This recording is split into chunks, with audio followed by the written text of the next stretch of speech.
Hey there, everybody. Welcome back to Faith Walks with Tandy. And yet again, look at that. It's another week. So it's story time, child. It's story time. On today's episode, I'm going to be telling you a little bit about my move to Johannesburg and how I decided to make that move, what happened, and how God was just God in that season of my life. And I trust that it's going to encourage somebody. It's going to motivate somebody.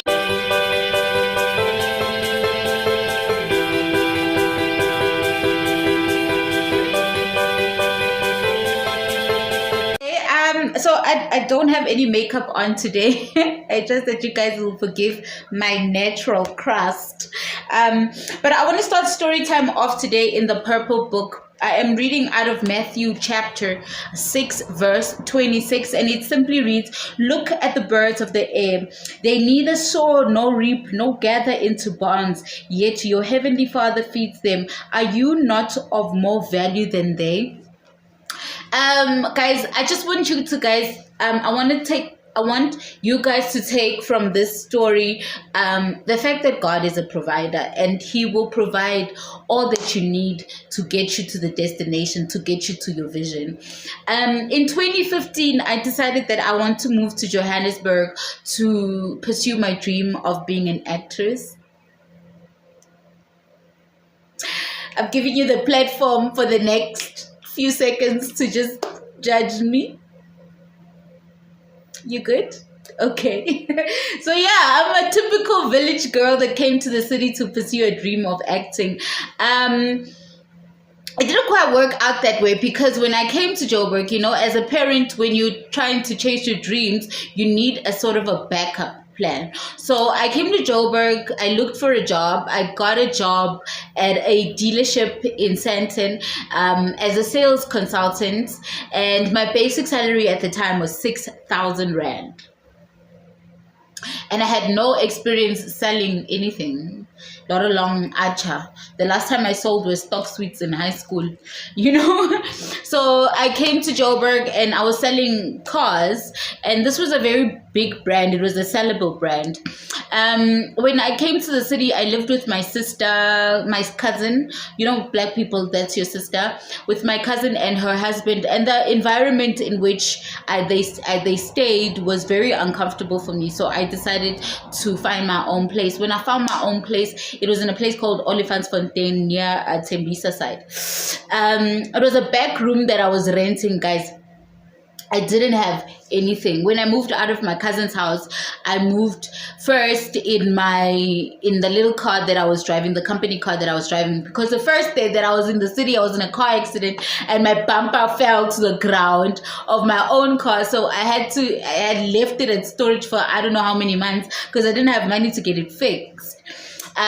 So luckily, when I started the job, the manager said to me, I'll give you a car.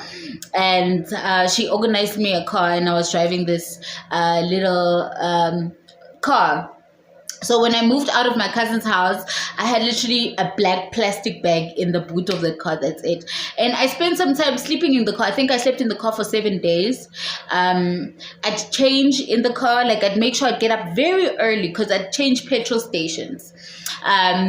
So tonight I'm sleeping at this petrol station so that I'm not a target, you know what I mean? So tonight I'm sleeping at this petrol station, tomorrow I'm sleeping at that petrol station, until the unit that I was looking for got available. When it was available, I moved in. I didn't have anything. I still have the carpet that I slept on. In that period, I still have that carpet. So I went to China Mall and I bought myself a carpet, and I bought myself a blanket. I still have that blanket. And that's it. Those are the two belongings that I had. And I think I bought 2 pots, and I bought some cutlery, a spoon, a fork, just the basics. And that's how I started my life, and a plate. And that's how I started my life. And God provided, guys. There were times where 6,000 Rand doesn't go a long way. I mean, I had to send money for my son's school fees and my son's nanny. Luckily, my mom didn't hound me on food money at the time. So those are the two things that my 6,000 Rand salary could pay. I mean, this is 6,000 before taxes. And when after deductions and taxes, it's 5 point something, or even less sometimes, depending on the month. And I went on like that for a good 6 months, like sleeping on the floor. And when I moved out of my cousin's house, it was in the middle of winter, so it was horribly cold. I used to wake up so early to try and get hot water, otherwise the neighbors would finish the hot water, because she had geyser in a what do you call this, in a back room. And I stayed in that back room. Sometimes I didn't have food. I'd go from work to home with no food, but God provided. There were times where He would send, some customers would come through and be like, "You're such a nice girl, you're such a breath of fresh air," and they'd just give me money out of nowhere. There was this one particular customer who ended up buying a lot of cars, not from me because I moved, but by the time his fleet was approved, he ended up buying 15 cars. But that guy would come into the office and we'd chat and we'd sit there and talk, and he knew that I was from Mpumalanga and I was here in Joburg chasing a dream. Every now and again he'd give me 200 rand. He'd be like, "Yeah, you must buy Coke, 200 rand." I was like, "Hey, Coke in Josie is expensive, guys." And he'd leave me with money, and with that 200 rand, I'd buy sanitary towels, I'd buy soap to bath and toothpaste, and I'd buy a few canned stuff, And every time I got paid, it was literally paying school fees, paying mommy for auntie, and then no money left. I'd have 800 rand left. With that 800 rand, I'd have to buy little food stuffs, buy electricity. Oh, guys. And looking back now and thinking, how did I survive that time of my life? Because it was really tough. Emotionally, it was really tough. Physically, it was really tough. But you know what? I never let them catch me slipping. Everybody in my life at the time, I think I even told my best friend recently that is actually what I went through at the time. And I was still going through a lot of training, so I'd eat a lot of training. I was that girl with the Tupperware at training. Imagine, at the training counter, packing a Tupperware, and I'd ask the guys, I was so humble, I'd ask them, "Listen, can you please pack me some leftovers or something so that I can eat for the next few days?" You know what I mean? Guys, it was one of the toughest times of my life because I was alone in the city. I had nobody to cry on, and being a burden is not what I was raised to do. I've never learned to ask. I've had such strict parents. I had such strict parents that I was scared to ask for anything. So I never had pocket money because I was scared to ask for pocket money. And when my parents gave me pocket money, they gave me pocket money. But I was not an asker. So ever since, I've never been an asker. So I never went and said, "Listen, I don't have food," told a colleague or anything like that to say, "No, listen, I don't have food. Can you please help me with food?" Or I'm not an asker. But I kept on. I looked good. I went to work looking good, not looking crusty. Bathed, looked good, was nice, put myself together, and I faced each and every day as it came. I kept on praying, I kept on believing in God, and I kept my faith going, guys. If there's one thing that kept me going at that point in my life, is believing that I have a chance for a future, and God loves me, and that I am important. And the way He provided, the way he moved things, people, I would find favor in the weirdest places. God would just give me favor with people at work, would give me favor with people at the petrol station. Sometimes I'd run out of fuel, and my company fuel was up, and I'd be at the petrol station, and some random person would just come and be like, "Hey, you cute, can I put your full tank on?" I'm like, "Yeah, full tank, of course." And they give me a fuel tank, and I'd drive away, and they wouldn't ask for my number. They wouldn't, things like that. It was just God providing from the minute that I left Mpumalanga. And remember when I got the call to come for an interview when I was in Mpumalanga, I didn't have fuel money. I had just my car, and I literally asked everybody on my contact list. The day that I had to leave, I woke up at 4 a.m. I went and I parked in front of an F&B. bank, and I waited, and somebody asked, one of the security guards was changing shifts, noticed that you've been here since 4 and now I'm knocking off and you're still here, why are you sitting here? And he came in and asked me, and I said I was waiting for my father. And he's like, oh, okay, I hope your dad gets here on time. And then I was like, no, my dad is always on time. And it was that kind of faith. And in about 7, 8, a friend of mine called me like, are you on your way to Joburg already? And I was like, no, I'm still here waiting for my dad. And like, okay, listen, I'm gonna give you the money, get on the road.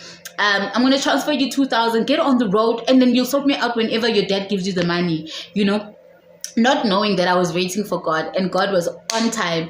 And he sent me that money. I came, I had an accident in Joburg, like I was on William Nicole, confused with all these traffic lights, and I got the job and I was given a car. I moved in with my sister with just the clothes, my cousin with just the clothes on my back. And they took me shopping to buy clothes for corporate, you know, to start my job. Guys, God provides. If the vision is from God, he's going to provide. There will be no way that he will send you where there is no provision for you. There is no way. There's nothing that God will put into your spirit in terms of a vision or a dream that he will put into your spirit, and he will not provide for that vision or that dream. That's not the kind of God that he is, you know. He moved me to Joburg for a purpose. Now I'm in that purpose, but when I was in Mpumalanga, I thought, no, the purpose was just to be an actress or to be an actress or whatever. But now I'm walking in that purpose, but he had to work it out. So God works his things out, guys. He's intentional. He works his things out, and he's a provider. So he provided for me when I was poor and living in a back room in Olifantsfontein, sleeping on the floor. I never got a flu for some reason in the middle of winter on the floor. Imagine. I never got a flu. I never got sick. And every time I'd make some commission, I'd buy more things, you know. I'd buy pillows. I'd buy cutlery. I'd buy crockery. I'd buy, you know, a little bit every time that I've accumulated. Guys, the day that I moved into my little apartment or my little space that I'm living in right now, I felt like I have won such a big victory, thinking about where I came from. I mean, I used to kneel on that carpet every night, crying. If that carpet could speak, he'd tell you, like, this girl can pray. I'd cry and I'd pray and I'd say, Lord, this is not my portion. You have not called me for poverty. I will not bow down to poverty. I will not bow down to poverty. You have not. This is not my portion. And God moved. He opened an incredible door. Somebody heard somewhere that I was a stock controller, and that person called somebody, and that DP of the North Cliff branch that I ended up working for called me and is like, Lay, I'm looking for a stock controller. You available? I was like, hey, I am.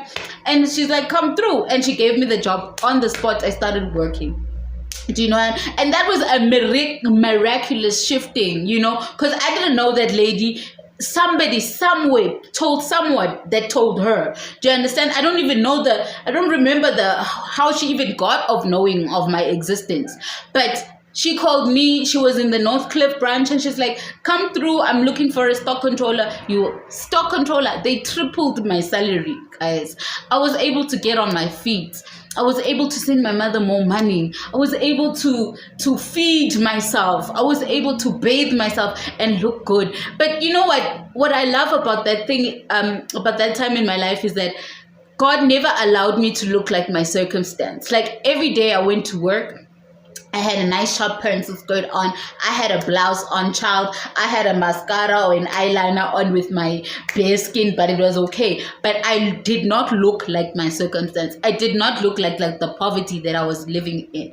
I looked like what I wanted to become. Do you understand what I'm saying? So never ever let your circumstance define you. Never ever dress for your circumstance. Never speak your circumstance. Don't let your circumstance get you down. Because at the end of the day, if God sent you, he will provide for you.